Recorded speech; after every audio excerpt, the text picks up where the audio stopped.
प्रशासन आखिरे बाली फोपाड़ी बाली को गिड़देले बाली लुटेरा।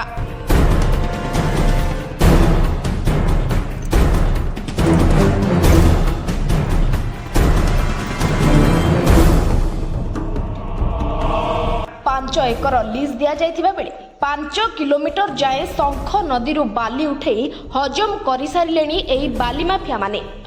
एते परिमाण रे बाली उठा जाउछि अंतत केमिति जानि पारु नाहंती सरकारी बाबू।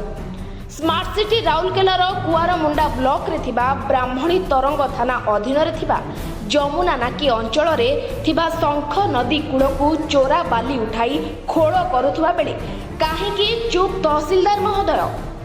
स्थानीय अंचलवासी कहवा अनुसार एठी कुआडे बड़ बड़िया सरकारी बाबू माने तहसीलदार और बाली माफिया मिलित मधुचंद्रिका चली बाली बेपार। सरकार को किछि देई आउ सबको पॉकेट रे पुराइबार फुर्सत पाइले सिना मुह खोलिबे तहसीलदार महोदय। अंडपटे जदि लीज दिया जाइथिबा सठिक स्थान रो बाली उठा जाउछि ताहले काहेकि राति अधियारे बाली उठा जाउछि। खाली एते कि नुहे एही बाली गिड़ा माफिया माने खबर प्रसारण न हेबा पई किछि खबर कागजर प्रतिनिधि बंधु को मध्य सांगरे रखिबा को भूली नाहांती।